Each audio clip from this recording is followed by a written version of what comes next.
सरकार के रूप में हमारे गजराज सिंह बीसी को आपने बनाना।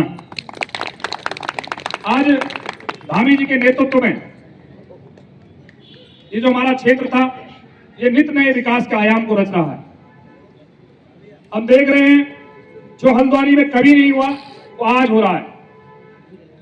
एक बहुत बड़ी परियोजना है जो लंबे समय से रुकी थी।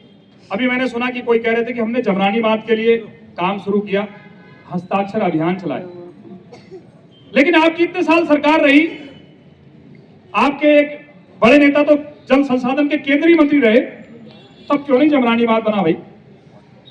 आजादी के बाद से अब तक जमरानी बांध आप नहीं बना पाए, लेकिन आज देश के हमारे यशस्वी मोदी जी ने एक बहुत बड़ा तोहफा क्षेत्रवासियों को दिया। 3500 करोड़ की एक मेधावी योजना जो जमरानी बांध के रूप में है, जिससे पूरे क्षेत्र को पानी मिलने वाला है, एक योजना आप लोगों के लिए बता। उसके साथ साथ ही लगातार हमारे यशस्वी मुख्यमंत्री जी यहाँ प्रवास में आते हैं, हर 15 दिन में एक दिन आते हैं और हजारों हजार करोड़ों के जो है उद्घाटन होते हैं। अगर हम विकास की बात करते हैं तो अगर हम रामपुर रोड से लेकर देखें, रामपुर रोड आज पूरा हाईवे नया, बिल्कुल बहुत बढ़िया सुंदर हाईवे बन गया है।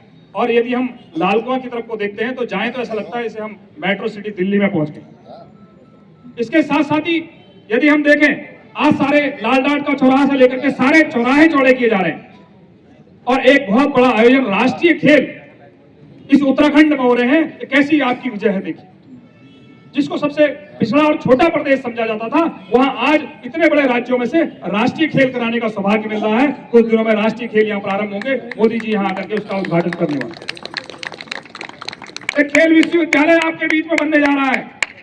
इसके साथ साथ ही जो मोदी जी 2200 करोड़ की घोषणा कर गए थे, उसको अमली जामा हमारे जोगिंदर पाल सिंह रौतेला जी ने पहुंचाया। 1400 करोड़ के टेंडर हो चुके हैं, जो आजकल अब पेयजल की लाइनें बिछ रही हैं, हर घर पानी, और पानी भी वो फोर्स से पानी पहुंचेगा। और जो पानी की योजना बना रही है उसकी जो रख रखाव की 18 साल का रख रखाव भी वही करेगा जो उस पानी की पेयजल की योजनाओं को डाल रहा है। इसके साथ साथ ही आपने सुना होगा एक फिल्टर प्लांट था यहाँ पर, आजादी से अभी तक उस फिल्टर प्लांट को छुआ नहीं गया। वो फिल्टर प्लांट तो कभी मरम्मत नहीं करी गई, लेकिन ये भारतीय जनता पार्टी की सरकार है कि 155 करोड़ रुपए से उसका तिगुना उसको बढ़ाया जा रहा है। वो जो फिल्टर प्लांट आपने सीसमैन में सुना था, उसमें डायरेक्ट पानी सीधे बैराज से आएगा और पूरे जो निगम क्षेत्र है इसमें अब ये ट्यूबवेल जो है इमरजेंसी में चलाए जाएंगे। सारा पानी वहां से हर घर तक उस बांध के माध्यम से आएगा। 155 करोड़ रुपए उसके जारी होकर के मुख्यमंत्री जी ने उसका उद्घाटन कर दिया। हिल रोडवेज के रूप में 65 करोड़ रुपए वहां पर आ चुके हैं। हिल रोडवेज बनकर आपने देखा होगा आजकल बनने लग गया है, वो थोड़े दिनों में पूर्ण होने जा रहा है। सीधे रेलवे स्टेशन से आप रोडवे स्टेशन पहुंचेंगे और पहाड़ के सब लोगों को सुविधा मिलने जा रही है। लेकिन इसके साथ साथ ही यदि हम देखते हैं, इतने विकास कार्य चल रहे हैं, हर जगह रोडें चौड़ी हो रही हैं, हर जगह डामरीकरण हो रहा है, हर जगह लाइटें, जो कभी हम लाइट के लिए तरसते थे, वो लाइट का पूरा दृश्य पूरा इस नगर निगम का मेयर साहब ने हमारे चेंज कर दिया। चौराहों का ऐसा खूबसूरत सौंदर्यीकरण यदि कहीं हुआ तो हल्द्वानी में हुआ। एक बहुत बड़ी नमो बिल्डिंग, 500 करोड़ से वो नमो बिल्डिंग यहाँ बनने जा रही है, जिसमें 450 गाड़ियों की पार्किंग, ये जहाँ रोडवेज है पुराना वहां पर, उसका भी तहसील भवन को तोड़कर बनाया जा रहा है, उसका भी काम पूरा लगभग हो चुका है। कुछ दिनों में वो भी बनना शुरू हो जाएगा। तो ये 4 साल बाद ये हल्द्वानी एक नया आकार को लेगा। लेकिन मैं अभी दमोह में था तो हमारे साथ एक पुराने विधायक जोगाराम जी बैठे थे, 85 साल के हैं। उन्होंने कहा कि मैं देख रहा हूं जब से मोदी जी आए हैं 2014 से लगातार उद्घाटन हो रहे हैं, कभी कहीं 100 करोड़ का, कहीं 150 करोड़ का, कहीं 500 करोड़ का, कहीं 1000 करोड़ का। तो 2014 से पहले पैसे कहां जाते थे भाई? यही हम लोग थे, यही आप लोग थे, यही बजट था, यही टैक्स वसूली होती थी, तो उससे पहले ये पैसे कहां जाते थे? ये समझिए, इतने बड़े बड़े घोटाले 2014 से पहले सरकार, कांग्रेस की सरकार ने किए। जनता का सारा पैसा अपने खजानों में भर लिया। ये मोदी जी हैं, ये धामी जी हैं, ये भारतीय जनता पार्टी की सरकार है जो आज हर घर तक पैसा पहुंचा रही है, हर घर तक राशन पहुंचा रही है, हर किसान को सम्मान निधि दे रही है, हर बेरोजगार को रोजगार दे रही है।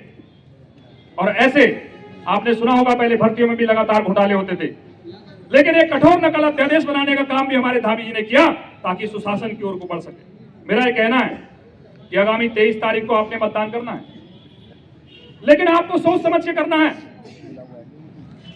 कि भ्रष्टाचारियों को देना है या भारतीय जनता पार्टी की झोली में डालना है।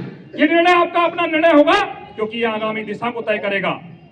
ये मेयर का चुनाव कोई छोटा चुनाव नहीं है, ये हमारी दिशा को बदलने वाला चुनाव है, क्योंकि हमने लगभग 15,000 करोड़ के आसपास के कार्य अभी यहाँ करने अभी बाकी हैं। अगर हल्द्वानी को सुव्यवस्थित बनाना है तो मेरा यह आग्रह है कि हर जगह से हमारे पार्षद और हमारे मेयर जीतने चाहिए, क्योंकि ये स्वप्न मोदी जी का है। ये दशक उत्तराखंड का तीसरा दशक, ये उत्तराखंड का दशक होगा।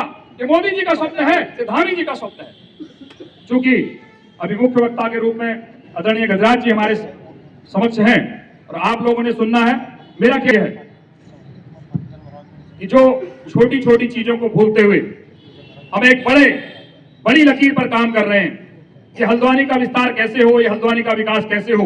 इसके लिए हर 15 दिन में एक बहुत बड़ी समीक्षा बैठक यहाँ पर हर 15 दिन में आयोजित की जाती है, जिसमें मुख्यमंत्री स्वयं आते हैं और यहाँ पर सारे हमारे विधायक रहते हैं, सारे हमारे जनप्रतिनिधि, चाहे मेयर साहब हों चाहे हम लोग हों, सब लोग हम बैठ करके तय करते हैं कि कैसे हल्द्वानी का खाका बढ़िया बनाया जाए। तो इसके लिए आगामी जो 23 तारीख है, ये प्रयास आपने करना है। हमारे सम्मानित यहाँ बूथ के अध्यक्ष हैं, हमारे पार्टी के सभी कार्यकर्ता बंधु हैं। अब सबसे बड़ी समस्या क्या है? हमने इतने विकास की बात करी, लेकिन एक जगह विकास नहीं हो रहा है। वो कौन सी जगह है? वो रेलवे का क्षेत्र है। हम वंदे भारत नहीं ला पा रहे हैं यहाँ पर, हम अपने स्टेशन का विकास नहीं कर पा रहे। ये क्यों नहीं कर पा रहे? क्योंकि रेलवे में पटरियों में पूर्ववर्ती सरकारों ने लोगों को बसा दिया। आज अब विकास कैसे करें? जो रेलवे स्टेशन का विस्तार कैसे करें? एक तरफ गोला है, दूसरी तरफ जगह ही नहीं।